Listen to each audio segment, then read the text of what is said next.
Hello my friends. आज हम एक और चैप्टर साइंस का बाल भारती का क्लास 5 साइंस का एक और चैप्टर पढ़ने वाले हैं जो कि आपके एनुअल एग्जाम्स टर्म 2 में आएगा और जिसका नाम है our skeleton system. Skeletal system क्या होता है आप सबको पता है। स्केलेटन किसे कहते हैं? जो हमारी ह्यूमन बॉडी में या किसी भी एनिमल भी बॉडी में जो जो बोन्स का पूरा स्ट्रक्चर होता है। बहुत सारे स्ट्रक्चर्स होते हैं हमारी बॉडी में। एक मस्कुलर स्ट्रक्चर होता है, एक नर्वस सिस्टम, डाइजेस्टिव सिस्टम, ये सब ऑर्गन्स हैं। इसके अलावा सब कुछ बेस एक हड्डियों का, एक बोन्स का पूरा स्ट्रक्चर होता है जो सपोर्ट देता है हमारी पूरी बॉडी को, जिससे हमारी बॉडी की पूरी शेप और स्ट्रेंथ रहती है। उसको कहते हैं स्केलेटन। और इस चैप्टर में आज हम पूरा स्केलेटन सिस्टम पढ़ेंगे, कैसे वो हमारी बॉडी को हेल्प करता है और कैसे वो और ऑर्गन्स की भी हेल्प करता है। ठीक है, आइए इस चैप्टर को स्टार्ट करते हैं। Think of the things a computer can do. Now think of all the things you can do. आप सोचिए कि कंप्यूटर क्या क्या काम कर सकता है, या कोई भी एक मशीन, रोबोटिक और समथिंग क्या क्या काम कर सकती है, और एक आप क्या क्या काम कर सकते हैं। ऑब्वियसली आपकी बॉडी भी एक काइंड ऑफ मशीन है, एक मशीन जैसे वर्क करती है। उसमें बहुत सारे पार्ट्स होते हैं, सब पार्ट्स का ये अलग फंक्शन होता है और अलग शेप होती है, अलग मटेरियल होता है। ऐसे ही आपकी बॉडी में भी बहुत सारे पार्ट्स हैं, अलग अलग चीज़ों से बने हैं, उनका अलग अलग फंक्शन है, अलग अलग शेप्स हैं। हमारी ह्यूमन बॉडी ज़्यादा एफिशिएंट है मशीन से, तो वो ज़्यादा काम कर सकती है और ज़्यादा एफिशिएंटली कर सकती है। तो इसीलिए लिस्ट बहुत बड़ी है। The list is very longer. Our body is more efficient than any man made machine.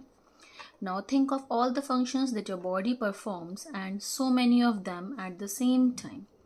आपकी बॉडी के बहुत सारे फंक्शंस कर सकती है और बहुत सारे फंक्शंस एक साथ एक टाइम पे भी कर सकती है। हाउ डू वी हेयर, हम कैसे सुनते हैं, हम कैसे देखते हैं, हमारा हार्ट बीट कैसे करता है, and how is our food digested, और हमारा फूड कैसे डाइजेस्ट होता है, हम थिंग्स रिमेंबर कैसे करते हैं। ये सब चीज़ें हम समझेंगे कि हमारी पूरी बॉडी कैसे वर्क करती है। सबके अलग अलग मैकेनिज्म्स हैं। तो हम जो भी हमारी सारी बॉडीज़ में चीज़ें होती हैं वो सब अलग अलग प्रोसेस है, एक अलग अलग पूरा मैकेनिज़्म है और वो अलग अलग पूरे सिस्टम्स हैं। और हमारे बॉडी में बहुत सारे ऑर्गन्स हैं, पूरे ऑर्गन सिस्टम्स हैं अलग अलग। Our body is made up of many parts, बहुत सारे पार्ट्स से बनी है। Each of which performs special functions, सबके अपने स्पेशल फंक्शंस हैं। For example lungs, heart, kidney, brain, और ये सब हमारे मेजर ऑर्गन्स हैं हमारी बॉडी के। These organs have to work like a team in order to keep our body fit. ये सब ऑर्गन्स एक टीम वर्क में काम करते हैं ताकि हमारी बॉडी फिट रहे, फाइन रहे, एफिशिएंटली वर्क कर सके। The team work of our bones and muscles is amazing. हमारी मसल्स और हमारे बोन्स भी साथ मिलकर काम करते हैं और उनका टीम वर्क बहुत ही अमेजिंग है। Working together they can make our body efficient machine. जब वो दोनों साथ मिलकर काम करते हैं तो हमारी बॉडी बहुत एफिशिएंट मशीन की तरह काम कर पाती है। A group of organs together makeup an organ system. बहुत सारे अलग अलग टाइप के ऑर्गन्स के ग्रुप को ऑर्गन सिस्टम कहते हैं जो एक पर्टिकुलर टास्क में काम करते हैं। फॉर एग्जाम्पल डाइजेस्टिव सिस्टम, जैसे डाइजेस्टिव सिस्टम है, कुछ ऑर्गन्स मिलके काम कर रहे हैं डाइजेशन के लिए, helps in food digestion of food. And muscular system keeps our muscles strong and give us strength. muscular system है जो पूरी बॉडी में मसल्स का पूरा हमारा सिस्टम है जो मिलकर काम करता है हमारी मसल्स स्ट्रॉन्ग बनाने के लिए और हमें स्ट्रेंथ देने के लिए, कुछ भी काम करने की। The nervous system controls the working of the internal organ. पूरा नर्वस सिस्टम है हमारा जो हमारी इंटरनल ऑर्गन्स की वर्किंग में काम करता है, हमारे मूवमेंट्स में काम करता है, और हमारे थॉट्स और इमोशंस, जो भी हम सोचते हैं हमारे इमोशंस आते हैं, हम सैड फील करते हैं, एंग्री फील करते हैं, वो सब सारा नर्वस सिस्टम से होता है। The circulatory and the respiratory and the reproductive systems perform their own special functions. ऐसे ही और बहुत सारे हमारे ऑर्गन सिस्टम्स हैं। सर्कुलेटरी जो हार्ट से रिलेटेड है, जो ब्लड सर्कुलेट करता है पूरी बॉडी में। रेस्पिरेटरी जो हम air breathe in breathe out करते हैं लंग्स से और पूरी बॉडी में ऑक्सीजन सप्लाई होती है। रिप्रोडक्टिव सिस्टम जो हम ह्यूमन बींग्स अपने जैसे और रिप्रोड्यूस करते हैं, बेबीज़ का बर्थ होना and all perform their own special functions, ये सब स्पेशल फंक्शंस हमारी बॉडी में होते हैं। इस चैप्टर में अब हम कॉन्सेंट्रेट करने वाले हैं द स्केलेटन सिस्टम पे। स्केलेटन क्या है? Human skeleton is a framework of bones. पूरे बोन्स का जो हमारा फ्रेमवर्क है, आप यहाँ देख सकते हैं, इसको स्केलेटन कहते हैं। This framework of bones encloses and protects all the internal organs. इस ही फ्रेमवर्क में इसके अंदर या इसके आसपास और सब ऑर्गन्स हैं हमारे, जो कि जिनको ये स्केलेटन सिस्टम प्रोटेक्ट कर रहा है। एंड गिव्स सपोर्ट देता है सब हमारी बॉडी को और ऑर्गन्स को, स्ट्रेंथ देता है और शेप देता है। क्या क्या देता है? हमारी बॉडी को सपोर्ट देता है, स्ट्रेंथ देता है और शेप देता है, एक अच्छी शेप। सोचिए अगर हमारी बॉडी में बोन्स नहीं होंगी, कैसे हम अगर किसी चीज़ को होल्ड भी कर पाएंगे? अगर फिंगर्स की बोन्स ही नहीं होंगी और ये लटकी हुई होंगी तो हम किसी चीज़ को होल्ड करने की स्ट्रेंथ भी नहीं होगी, ना हमारी कोई बॉडी की शेप आ पाएगी।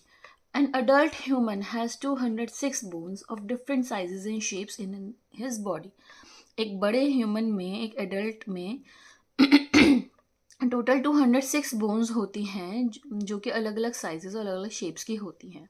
जब हम पैदा होते हैं एट बर्थ, जब एक स्मॉल बेबी होता है, at that time we have 300 bones. उस टाइम हमारी 300 या 300 से भी ज़्यादा बोन्स हो सकती हैं, ठीक है। लेकिन जैसे जैसे हम बड़े होते जाते हैं, कुछ बोन्स आपस में जॉइंट होती चली जाती हैं। कहते हैं ना छोटा बच्चा ज़्यादा फ्लेक्सिबल है क्योंकि ज़्यादा जॉइंट्स होते हैं, लेकिन कुछ कुछ फिर वो आपस में मर्ज होकर वो जॉइंट होती चली जाती हैं। और in adult there are 206 bones. The human skeleton consist of skull. एक ह्यूमन स्केलेटन में एक स्कल होता है, एक बैकबोन होती है, रिब गेज होता है, दिस इज रिब गेज, ठीक है, जहाँ लंग्स होते हैं, और 2 पेयर ऑफ लिम्स हैं जो हमारे आर्म्स और हमारे लेग्स, इनके 2 पेयर्स इनके हो गए। ऊपर वाले आर्म्स वाले लिम्स को बोलते हैं फोर लिम्स, ठीक है, जो कि शोल्डर गर्डल से अटैच होते हैं। जो शोल्डर्स हैं इनकी शोल्डर गर्डल्स बोलते हैं। और जो नीचे वाले लिम्स हैं इनको बोलते हैं हिंड लिम्स या लेग्स, ये हमारे हिप गर्डल से अटैच होते हैं, ठीक है। 2 गर्डल्स हो गए, 2 गर्डल्स हो गए, 2 गर्डल्स हो गए, एक शोल्डर गर्डल्स हो गए और एक हिप गर्डल्स हो गए। अब पहले बात करते हैं स्कल की। The skull is made up of 22 bones. Skull अगर आप देखेंगे अपने आप में ही पूरा 22 बोन्स का बना है। 8 flat bones interlocked together enclose the delicate brain inside it. जो ये है, ये भी 8 टुकड़ों से जुड़कर बना है, जो आपस में इंटरलॉक्ड है, टाइटली इंटरलॉक्ड हैं। इस तरीके से लॉक्ड हैं कि वो मूव नहीं कर सकते, हम चाहें तो खोल बंद नहीं कर सकते। इस तरीके से ये सारे इंटरलॉक्ड हैं और जिनके अंदर हमारा डेलिकेट ब्रेन प्रोटेक्टेड होता है। There are 14 bones in the facial region. अगर हम फेशियल रीजन की बात करें तो खाली फेशियल रीजन में ही, जो हमारा फेस का रीजन है, उसमें ही 14 बोन्स होती हैं।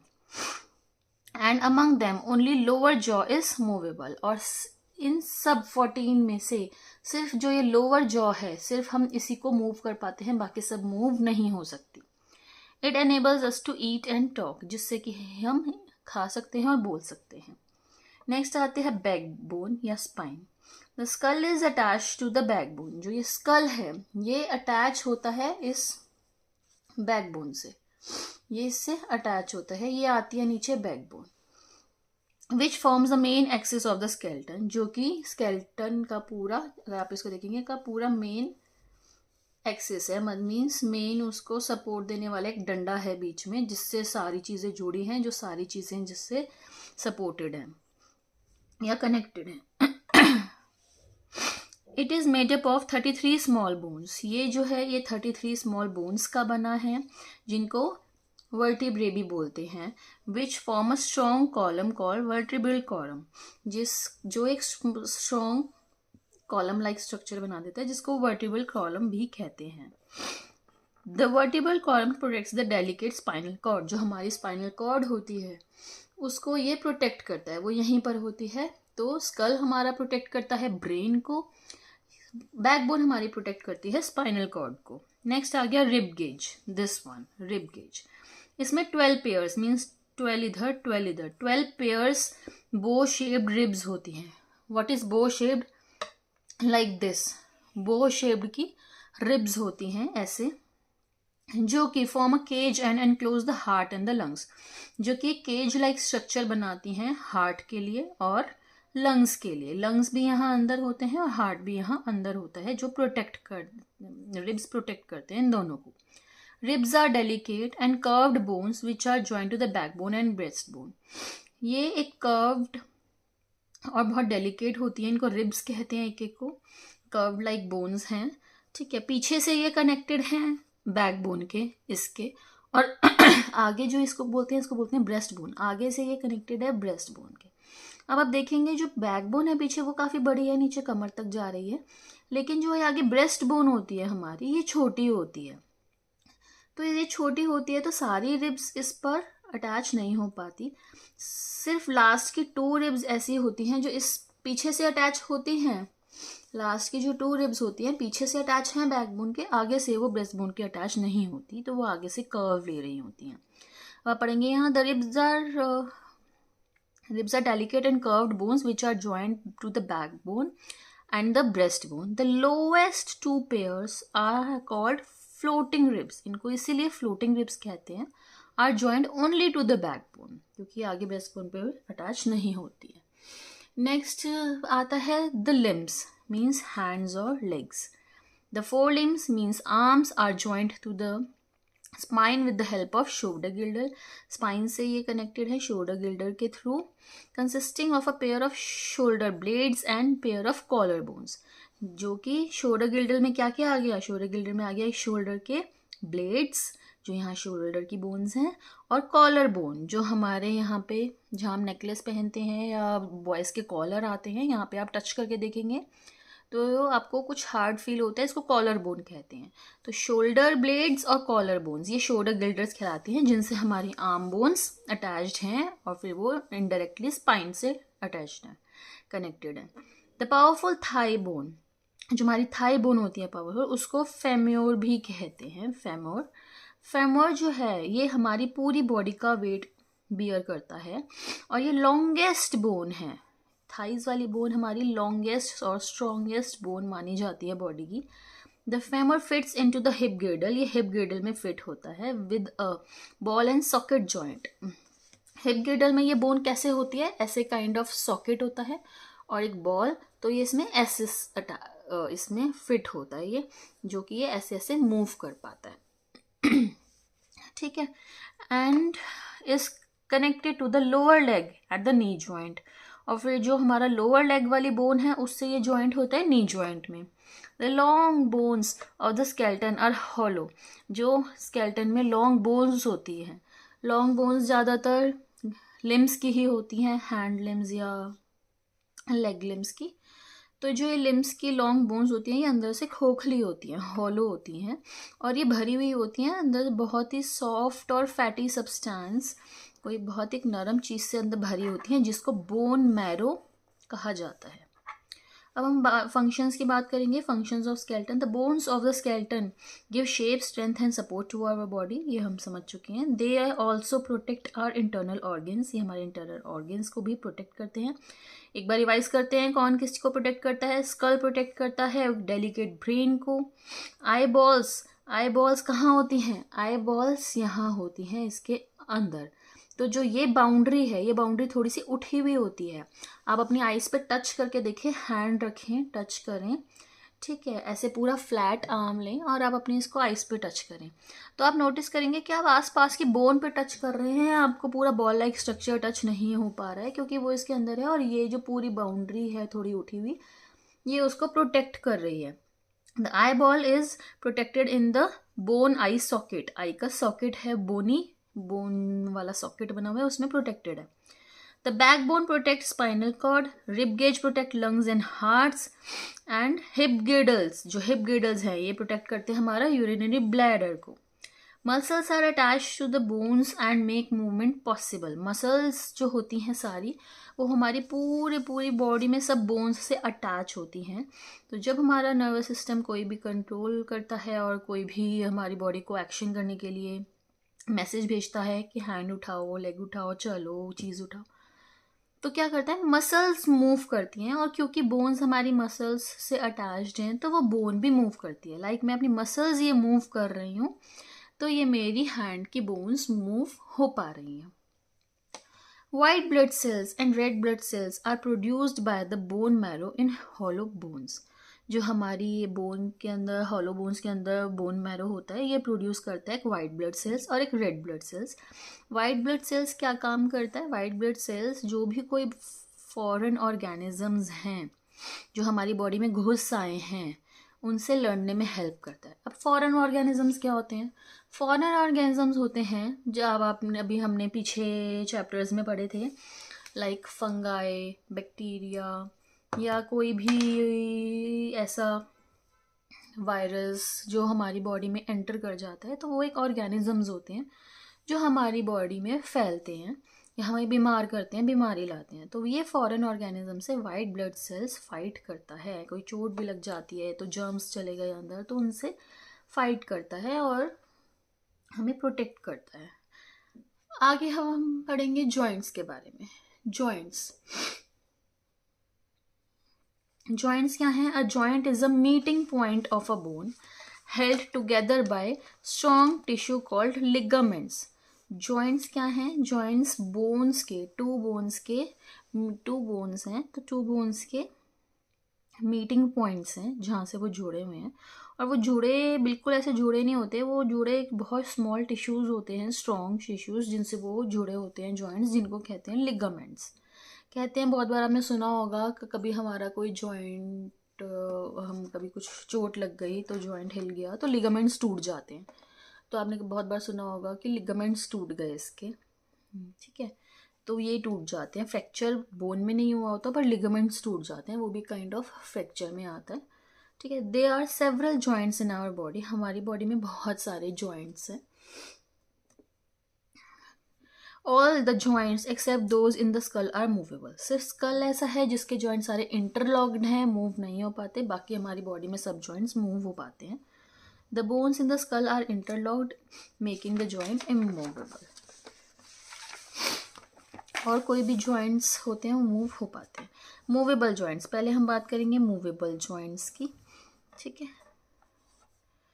The bones at the joints move smoothly because of fluid which act like a lubricant. जो हमारे बोन्स के जॉइंट होते हैं जहाँ लिगामेंट्स हैं, वहाँ पर एक लिक्विड, एक टाइप का एक फ्लूइड होता है।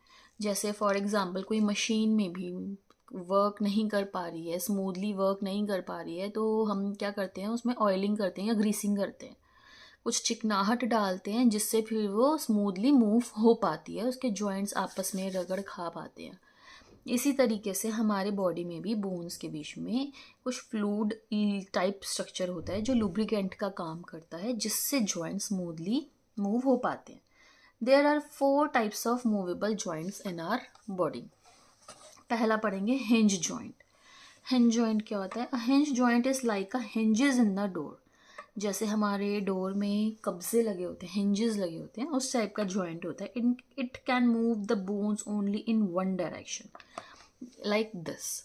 ये फॉर एग्जांपल कोई हमारा जॉइंट है, तो इस जॉइंट में बोन्स हमारी सिर्फ इसी डायरेक्शन में मूव कर पा रही हैं, इस डायरेक्शन में मूव नहीं कर पा रही, सिर्फ इसी डायरेक्शन में मूव कर पाती हैं। इसके एग्जांपल्स हो सकते हैं एल्बोज। एल्बोज आप एक डायरेक्शन में ही मूव कर पाएंगे, उल्टा आप पीछे की तरफ मोड़ना चाहेंगे हाथ तो नहीं मुड़ेंगे। नीज, फिंगर्स, टोज, ये सब हिंज जॉइंट्स हैं। इधर की तरफ ही आपकी फिस्ट बंद हो सकती है, आप चाहें कि पीछे की तरफ फिस्ट बंद करें तो नहीं हो पाएगी। नेक्स्ट आता है बॉल एंड सॉकेट जॉइंट। मैंने अभी भी पहले भी बताया था आपको, सॉकेट है उसमें बॉल है, ये ऐसे। इस वाले में क्या होता है, मूवमेंट किसी भी डायरेक्शन में हो सकती है, तो इसमें मैक्सिमम मूवमेंट आपकी पॉसिबल है। A ball and a socket joint allows maximum movement as displayed by ballet dancers. One bone that ends in a ball fits into the socket of the other. Hip and shoulder joints are the this type. Hip जैसे कि आप ये देख रहे हैं, ये है shoulder girdle, hand हमारा, आप हैंड मूव करके देखिए, पूरा सर्कल में मूव हो सकता है, ठीक है। ऐसे ही आपका लेग भी forward backward right left move हो सकता है। तो हिप गिrdle, ये इधर है बॉल एंड सॉकेट जॉइंट का एग्जांपल, ठीक है। आपका ऐसे शोल्डर पूरा मूव हो सकता है अप डाउन। ये आपका एल्बो और ये नीज का एग्जांपल है हिंज जॉइंट का, ठीक है। नेक्स्ट है pivot joint. Pivot joint is found between the skull and the first two vertebrae of the spine. जो ये स्पाइनल कॉर्ड हमारी जुड़ी है स्कल से, इसकी पहली जो ये दो वर्टिब्रे होती हैं, ये जॉइंट होती हैं स्कल से, ये होती हैं पीवेट जॉइंट, ठीक है। इन दो जो वर्टिब्रेस को कहते हैं एटलस, दीज आर एटलस, ठीक है। हम अपनी जो नेक के मूवमेंट्स कर पाते हैं अपवर्ड डाउनवर्ड लेफ्ट राइट, ये सब हम इस पीवेट जॉइंट्स की वजह से कर पाते हैं। नेक्स्ट आता है gliding joints. Gliding joint allows movement at the wrist and ankle. जो भी हमारी रिस्ट की मूवमेंट्स हैं, हमारी एंकल की मूवमेंट्स हैं, ठीक है, ये सब ग्लाइडिंग जॉइंट्स से होती हैं। And also between any two vertebrae of the spine. हमारी स्पाइन की भी जितनी भी सारी बाकी की वर्टिब्रे होती है उनमें भी जो मूवमेंट्स होती हैं, हम बेंड हो पाते हैं, ट्विस्ट कर पाते हैं, टर्न कर पाते हैं, ये सब हम ग्लाइडिंग जॉइंट्स की वजह से कर पाते हैं। What would happen if your backbone was made up of just one long bone? It would make you look as stiff as scarecrow. अगर सपोज करिए कि यार सब जॉइंट्स नहीं मूव कर पाते, आपकी बैकबोन के सारे वर्टेब्रेज मूव नहीं कर पाते, लाइक एक रॉड की तरह अगर आपकी बैकबोन होती, तो क्या आप हिल पाते, झुक पाते किसी कोई चीज़ उठाने के लिए, या फिर आपको टर्न लेना है लेफ्ट राइट में, आप बिल्कुल भी मूव नहीं कर पाते, आप ये स्केयरक्रो की तरह बन जाते जो कोई मूवमेंट नहीं कर पाता। अब हम पढ़ेंगे मसल्स और बोन्स का आपस में जो स्ट्रक्चर हमारा होता है, मसल्स एंड मूवमेंट्स, कैसे मसल्स हेल्प करती है मूवमेंट्स में। The muscles in the body tighten and relax to produce movement. Tighten and relax क्या मतलब है? हमारी बॉडी में, मेरे हाथ में मसल्स हैं, ठीक है, मैं इनको टाइट कर रही हूँ, ठीक है, टाइट कर रही हूँ, स्ट्रेंथ आ रही है, मेरी बोन्स आप एक दूसरे के पास आ रही हैं, क्लोज आ रही हैं। जब मैं रिलीज कर रही हूँ रिलैक्स, तो बोन्स सब आपस में फैल के दूर जा रही हैं, पास नहीं है, ठीक है। ये चीज़ हम यहाँ पढ़ेंगे, ठीक है। There are about 650 muscles in the body. हमारी बॉडी में 650 मसल्स हैं। Each one causes a particular movement. सबकी अपनी अलग अलग टाइप के मूवमेंट्स हैं। Muscles bend our arms and knees. हमारी आर्म्स नीज मसल से बेंड होती हैं। Push food into the digestive canal. हम खाना खाते हैं, मुंह से हमने खा ली, उसको गटक के गले में ले गए, लेकिन गले में ही थोड़ी ना फंसा रहता है खाना, ऑटोमेटिकली नीचे पुश होता है, दूसरे ऑर्गन में जाता है, फिर वहाँ पे जब उसका काम हो जाता है दूसरे ऑर्गन में जाता है, धीरे धीरे पूरा नीचे पुश होता है। आप करते हो उसको? नहीं, वो अपने आप होता है, वो भी एक मसल है जो वो अपना काम कर रही है, ठीक है।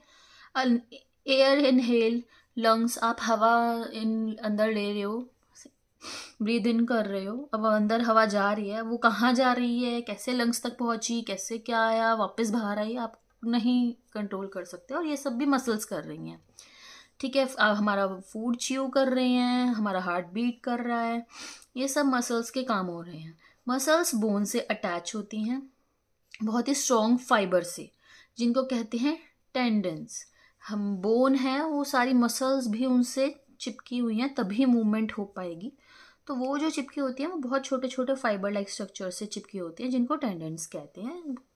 कभी सुना होगा आपने कि जैसे कहते हैं मांस फट गया, तो क्या होता है, ये टेंडेंट्स टूट जाते हैं, ये फाइबर लाइक स्ट्रक्चर फट जाता है, जिससे वो मांस हल्का सा बोन से उतर जाता है, और फिर उसको with medicine and with injections ठीक किया जा सकता है। These fibres become stronger with regular exercise. जब हम बहुत रेगुलर एक्सरसाइज करते हैं, अपनी बॉडी को फिट रखते हैं, तो ये फाइबर्स बहुत स्ट्रॉन्ग हो जाते हैं, ठीक है। अब टाइप ऑफ मसल्स, किस किस टाइप की मसल्स होती हैं? Some muscles like the muscles attach to our skeleton are under our control. कुछ मसल्स हमारे कंट्रोल में होती हैं, ये मेरे कंट्रोल वाली मसल है, तो जो हमारी कंट्रोल वाली मसल्स होती हैं उनको हम वॉलेंट्री मसल्स कहते हैं। कुछ मसल्स होती हैं जो हमारे कंट्रोल में नहीं होती, उनको इनवॉलेंट्री मसल्स कहते हैं। फॉर एग्जांपल अभी मैंने बताया था कि मूवमेंट ऑफ फूड जैसे जैसे नीचे जाता है कैनल में, ब्लड फ्लो होता है, हम ब्रीद इन, जो हमारे अंदर पूरी ऑक्सीजन का फ्लो भी चलता है, हमारी आई मसल्स की मूवमेंट्स, ये सब इनवॉलेंट्री मसल्स हैं। थर्ड काइंड, एक और टाइप की है मसल जो हमारी हार्ट से रिलेटेड है। ये भी इनवॉलेंट्री फंक्शन करती है, but they are structured like voluntary muscles. इनका स्ट्रक्चर वॉलेंट्री मसल जैसा है, लेकिन ये इनवॉलेंट्री मसल की तरह ही काम करती है। इनको कार्डियक मसल कहा जाता है। बहुत डीप में अभी इसको समझने की ज़रूरत नहीं है, इसको बाद में समझेंगे, ठीक है। तो ये एक मसल है जो स्ट्रक्चर लाइक वॉलेंट्री मसल्स की तरह स्ट्रक्चर्ड होती है, लेकिन जिसका फंक्शन काम करती है इनवॉलेंट्री की तरह, आपके कंट्रोल में नहीं होती। अब मसल्स कैसे वर्क करती हैं? Muscle produce movement in the body by pulling on the bones. Bones को पुल करते हैं तो वो मूवमेंट होती है। जब हम मसल कॉन्ट्रैक्ट होती है, सिकुड़ती है, bones come close to each other, ठीक है। जैसे कि आप नीज बेंड करेंगे तो one muscle contract and get shorter, muscle एक कॉन्ट्रैक्ट होगी, शॉर्टर हो जाएगी। तो ऐसे ही जब हम कोई रिलीज करते हैं तो बोन्स दूर दूर चली जाती हैं और हमारी मसल स्ट्रेच हो जाती है। When the leg stretches, the reverse happen. Well developed muscles give a graceful appearance to the body. Muscles बहुत अच्छे से मेंटेन हो, प्रॉपर एक्सरसाइज करें हम, प्रॉपर मसल्स हमारी डेवलप्ड हों तो एक बॉडी शेप बहुत अच्छी आती है। ये मस्कुलर सिस्टम आप देख सकते हैं, जैसे कि बॉडी बिल्डर्स बॉडी बनाते हैं तो मसल्स स्ट्रॉन्ग करते हैं तो बॉडी शेप अच्छी हो जाती है।